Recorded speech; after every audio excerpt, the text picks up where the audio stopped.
birthday. Happy birthday, Tim. Oh, I'm not going to sing. Thank you. Legs.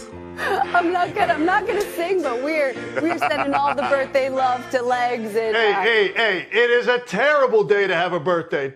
Most anticlimactic day of the year, man. That's what I've been cursed with my whole life. It's okay though. You said it, not us. But this is a debate show, so we can debate that at some point. But hey, you get 2 back-to-back days of joy. So let's keep that rolling, shall we? Let's roll with the joy, at least for the Celtics. But Perk, which team are you going to be more concerned about, the Lakers or the Warriors?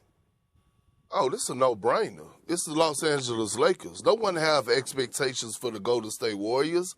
I've been said they were done. We're talking about a team in the Los Angeles Lakers that went to the conference finals last year, that brought back all the core pieces except for Dennis Schroeder, and added some quality pieces like Gabe Vincent.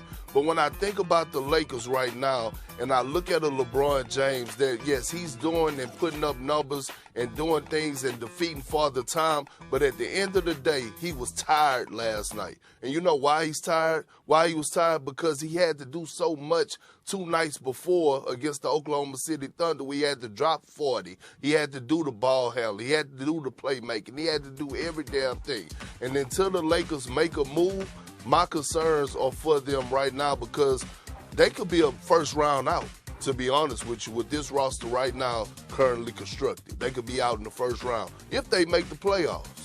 Well, that's why I'm going with the Golden State Warriors, because they can't grow. They're dead last in points in the paint. They don't get any easy buckets. They're dead last in block shots. And, you know, you talk about the Lakers went to the conference finals. Well, just the year before that, the Golden State Warriors won the NBA finals. And Steph Curry. We you know, people keep trying to have this conversation. Steph is the greatest point guard. We can debate that another day in time. Well, he's on the same level as LeBron. Well, he should have the same level of expectation as LeBron with this team. And right now, they're not very good. They don't really get consistent play, and they don't get anything easy, Perk. They don't get anything easy, Legs. So everything is from the outside. It's hard to continuously win games. And as Wilbon was saying yesterday, is that the West has gotten better. The Nuggets are not coming back. Sacramento is on the ascend. We didn't think Minnesota was going to look like this year. We didn't know OKC was going to be like this year. Now, Phoenix, we're going to see if they can get their stuff together. They just don't play defense right now, and KD is already complaining about he needs help, yada, yada, yada.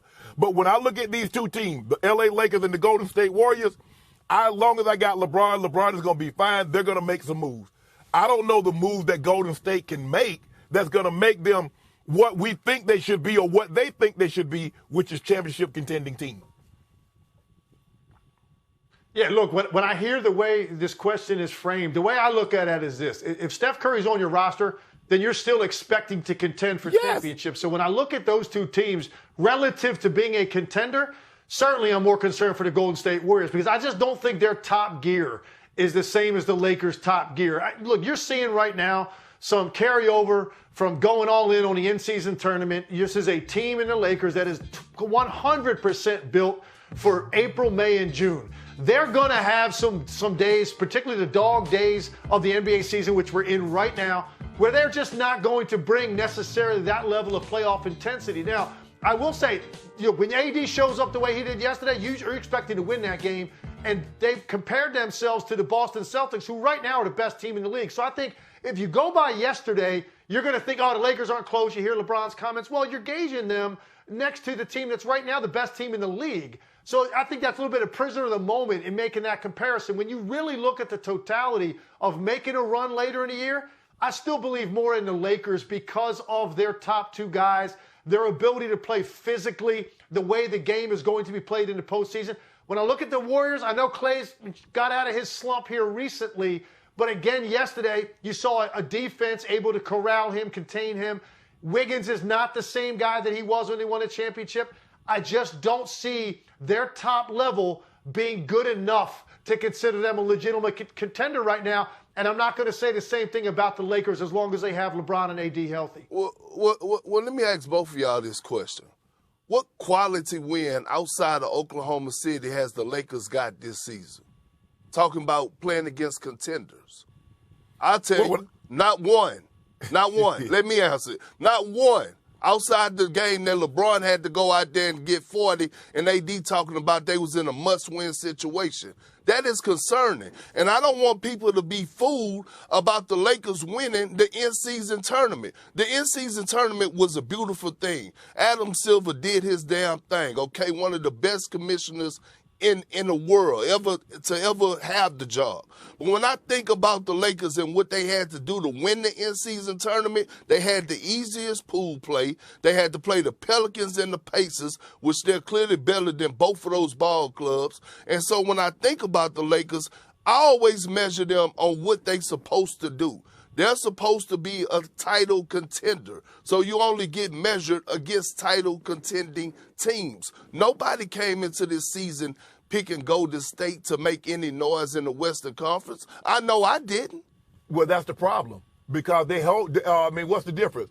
Steph Curry got 2 MVPs, got 4 titles. Why does he get held to a different standard than other great players? And you have that expectation for Giannis. You have that expectation for Joel Embiid. Why do we see the thing? What we do, Legs? You see what people are doing? Well, we don't have the same expectation for for Steph Curry. But you say he's the equivalent of the other guy. So I'm confused. But you said, who did they beat? I'm trying to figure out, how did Indiana make the finals of the in-season tournament? Who did they beat on the Eastern Conference to get there? Did they beat the Boston Celtics? Did they beat the Milwaukee Bucks?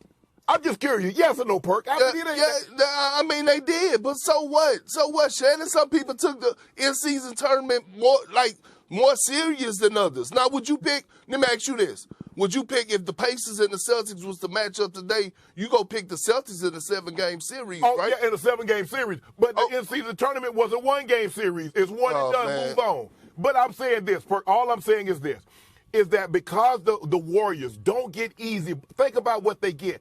Everything is outside. And, it's hard to win games night in and night out consistently when you get no easy buckets. They ain't got nobody that can drop the ball down to and say, okay, go get your back to the basket, go get me an easy bucket.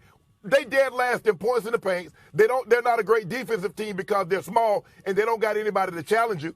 And so for that alone, AD gave us 40 and 13. LeBron, I would have liked to seen him a little bit more aggressive. He turned into a passer, and I didn't think he needed to yesterday. Maybe let's just say for the sake of argument, Perk, your argument is true, that he was a little tired and he didn't have the legs to go out there and assert himself offensively. But still, I know what AD has been exceptional this year. He's been great, not only in points, rebounds, and blocks, but he's been there. He's played. That's what I need. I need him on the court. So I'm not concerned about the Lakers. The Lakers will be just fine. They're going to make a move. I just don't know, even if the Warriors were to make a move, where can they go to get someone that make them serious playoff contenders or championship contenders? Yeah, look, I look at it like this still for me, for the Lakers. I look at the Lakers and I look at the landscape in the Western Conference. I think some of these teams still have question marks. Right now, I think Minnesota's operating pretty much at full capacity. We know what they are. But look, this is a team that hasn't gone through that before, right? 2 rounds, 3 rounds. You get a team like the Lakers in a 7-game series, you're Minnesota, that could be a different ball game with LeBron James out there controlling the pace. We know what Denver is, and they're second in the West right now. We expect that team to be a conference finals, maybe a repeat champion. Right now we're reacting a lot, I think, to what LeBron had to say, because it was right after the game. You just went up against this probably the best or second best starting 5 in all of basketball, certainly the most versatile offensive starting 5 in all of basketball that the Celtics put out there. And by comparison, LeBron said, look, we're not on that level right now. So now everybody's thinking like, oh, it's panic time for the Lakers. Bottom line is this. You get that team with that player in a 7-game series, I still think they can compete and contend with those two guys. For the Warriors, the margin for error is so much smaller because they win one way, and the guys they have doing it don't do it as efficiently or as good or as often as they used to. That spells a tough run for the Golden State Warriors to get out of the first round or maybe even be a play-in team. No, but here's the thing, though. They've been having concerns even before Braun comments last night. That's why they moved D'Angelo Russell to the bench. If you got elite guard play, you're going to beat the Los Angeles Lakers. Last year, I'm going to tell you this, Shannon and Legs. I know one thing. I know